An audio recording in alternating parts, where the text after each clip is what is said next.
If you know me at all, you probably know that I am a big shopper on Amazon, and whenever I'm purchasing something gaming related, there's always one company that I see on the regular, Redragon. After shopping on Amazon for several years, I've kind of come to know them as a company that offers quality and affordable gaming peripherals. We're going to test that theory in today's video since Redragon has recently reached out to me and asked me if I would like to review one of their newest keyboards, the Redragon Draconic K530. It's a pretty feature-packed keyboard and it retails for only $70. We're going to unbox this and go over all of its features in today's video, so let's go ahead and get started. This is essentially a 60% keyboard and it can be used in either wired or wireless modes. Here on the top left you'll have that Redragon logo. In the middle you do have a graphic of the keyboard itself. On the bottom right you'll notice a sticker describing the switch type. It says dust proof brown. These are Outemu brown switches and it is Bluetooth 5.0, the latest Bluetooth standard, so that's nice to see. A few descriptors here with high speed, high control, and high response. All of these graphics are in a glossy finish, so the presentation looks pretty good. Let's go ahead and take a look at the top side of the box. You'll notice here system support, package contents. It obviously comes with the Draconic keyboard, a manual, and a Type-C cable. Here are some dimensions if you're interested in that. On the right side you'll notice the sticker with some product numbers. On the bottom side you don't have anything.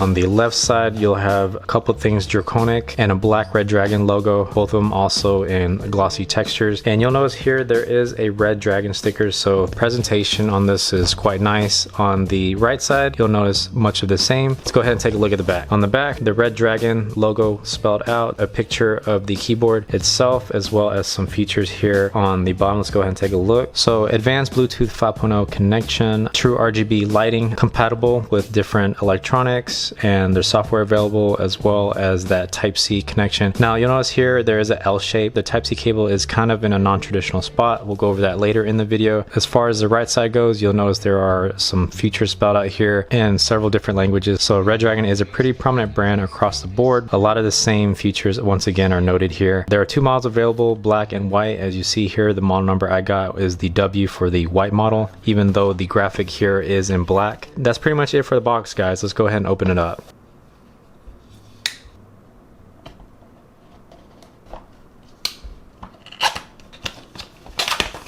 The outside box serves as a little slip cover for the actual cardboard box inside. So we do have a glossy black Redragon logo here in the middle. Nothing else on the other sides of this box. Let's go ahead and open it up right here.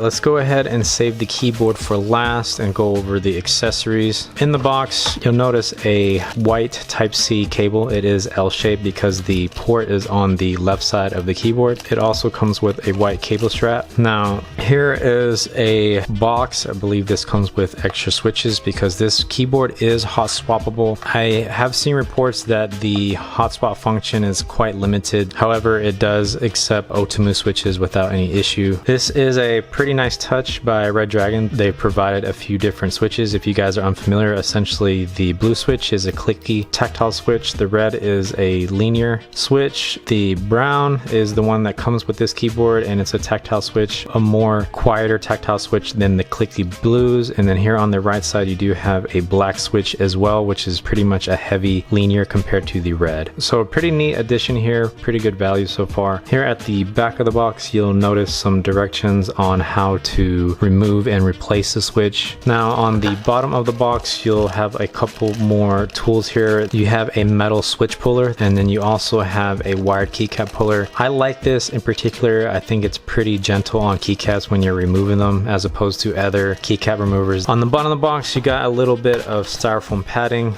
but that's pretty much it. So let's go ahead and take a look at the keyboard. Now there is one thing that's tucked in behind the keyboard. We have a Redragon sticker. It does appear to be in a matte finish, so that's nice. Not too flashy, not too glossy. Here is the manual, and it's a pretty thick manual. I noticed with other keyboards they kind of have the manual online, so it includes a manual with the keyboard right here. Won't bore you guys to death, but we'll flip through there. Looks like part of the reason why it's thick is because it includes several different languages, so that's not all in English right there. Now let's go ahead and take a look at the keyboard and I'll give you guys my first impressions with it. So right off the bat I can tell you it's pretty light, but the body actually feels really sturdy. I'm trying to press in from the middle and the sides and it doesn't have really hardly any give. As far as my first experience with the Outemu switches, which are known to be kind of more budget-friendly switches.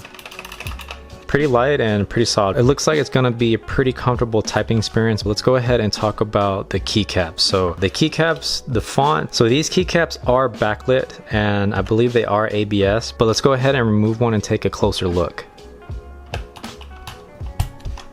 Alright, so this is a first for me, trying to show you a little bit of that reflection. There is a bit of a glossy sheen in all the sides of the keycap. On the top side does have just a little bit of texture, so that is nice. There's a little bit of grip involved. It is pretty light, but the sides are thick here, as you can see. They are backlit as well. The side print on these keycaps are not backlit, however, but that's not a big deal in my opinion. For me, the gloss finish on the sides is a little bit unusual, but that's just my take on it, but some other folks might actually like that. One immediate downside to having a gloss finish is that it can be easily scratched, but with this keycaps being white, that would honestly be hard to visualize anyways. I'm gonna go ahead and remove a few more keycaps and we'll take a look at those switches. Alright, so here along the middle you'll notice those Outemu brown switches. They do have a little box around them to protect against the elements. Let's go ahead and get that switch puller and pull a couple of these out. Now, one thing that I am curious about is the compatibility with other switch types. I have seen other users with this exact keyboard that had issues installing different types of switches. Obviously Outemu switches are going to work, it was included of course, but where other switch varieties work. We're going to go ahead and give that a test right now. Let's see how easy it is to remove.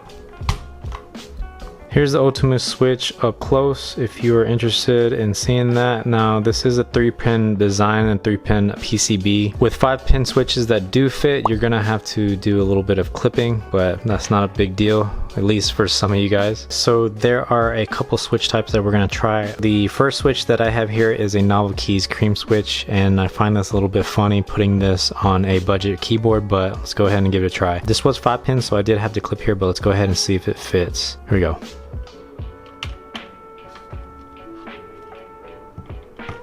So I actually spent a couple minutes trying to put this in there and it was not gonna happen. So let's go ahead and try the next thing. I have a Cherry MX Blue switch, 3-pin design, no need for clipping. Let's go ahead and see if that fits.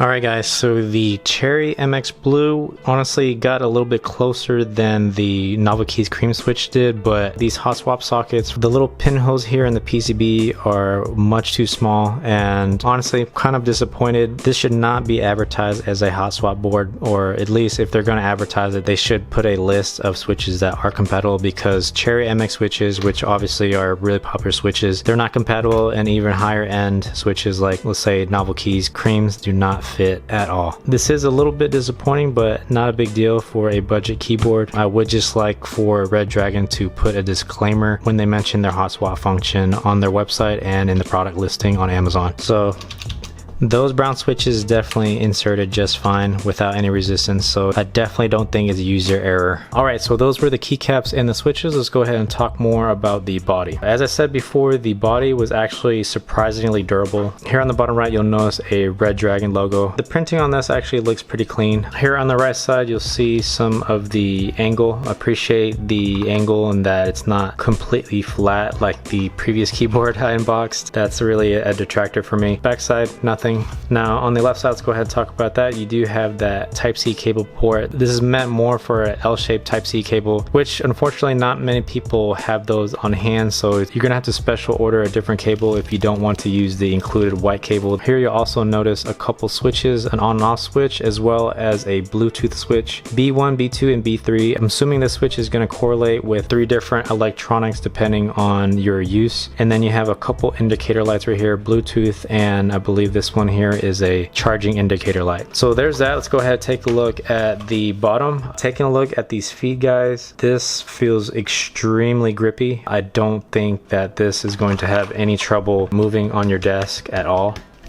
Pretty solid feet, definitely a plus in my opinion. There is one kickstand level, so that is nice to see. On the Ducky 1-2 Mini, there are 2 different heights with the kickstand. This has only one, but honestly, probably not gonna use the kickstand anyways. Just know there is one more level of adjustment if you need it. And then here along the middle, you'll notice a few more things: the model number, category, and serial number, and then the same stuff here on the right side of the bottom. So I would have to say pretty solid body. The only thing that I personally don't prefer prefer is the port here and having to use an L-shaped cable, but I think honestly with normal use, with the keyboard being on the left side, I'm probably not going to visualize this during normal use, so I don't think it's going to be a bother for me. Anyways guys, let's go ahead and fire up the RGB and take a look at that. Alright, so as you can see here, the RGB is pretty vibrant as expected. This is a white keyboard with a white backplate and white keycap, so pretty solid RGB. Now one thing that I did notice here with the Spectrum backlighting is the caps lock key is not illuminated. When you press it, it turns red, but it looks pretty dim and it doesn't go along with the rest of the colors on the keyboard, so I find that a bit odd. Let's go ahead and try a few different color modes. To access those, you're going to hit FN2 over here as well as the number 9.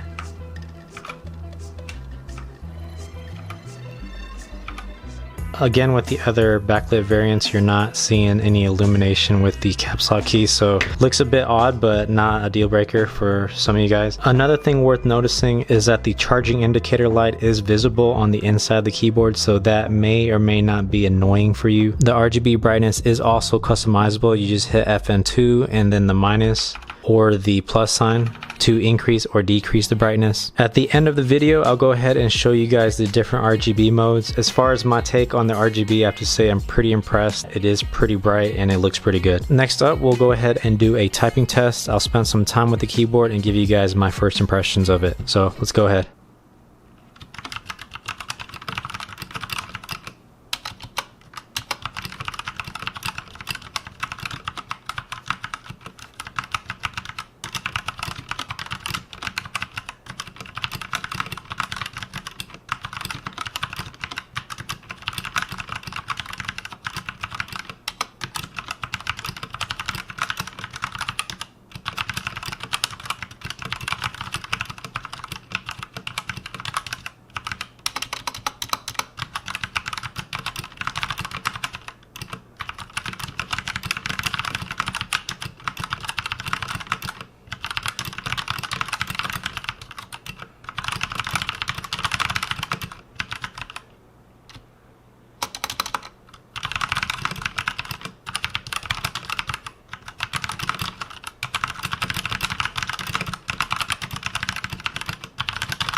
Alright guys, so after the typing test and spending several hours with this keyboard, I've made several observations. There is definitely a significant amount of case ping. It may not be evident in the sound test video, but I'll go ahead and insert a clip here.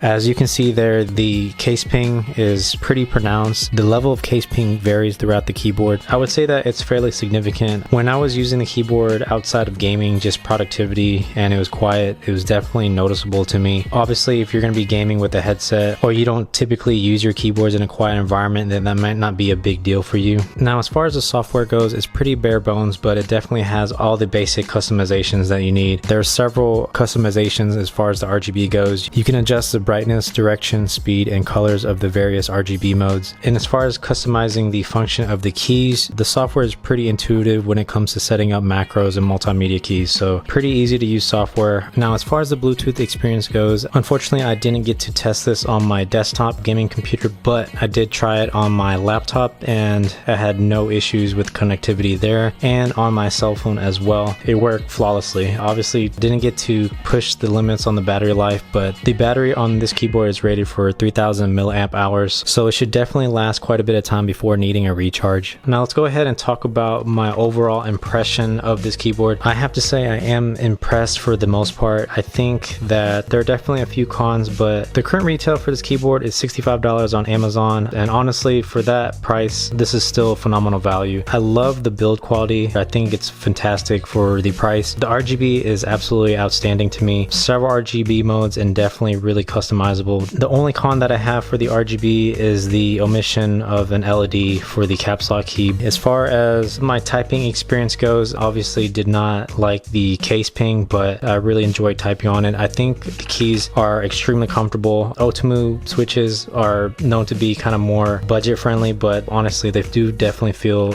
like some quality keys. Good tactile feedback. I like the sound. As far as the rattle on the stabilizers go, there is just a little bit of rattle, but it's really not that bad in my opinion. Other than that, guys, I think that pretty much sums up the video. If you guys have any questions at all, go ahead and drop a comment below. If you guys are interested in this keyboard, I do have affiliate links for Amazon. On Redragon's website, I do have a promo code Lil Rice Muncher. If you enjoyed the video or found it helpful, go ahead and hit that thumbs up button and support the channel by subscribing. I'll see you guys on the next one. This is Lil Rice Muncher Gaming signing off. Thanks.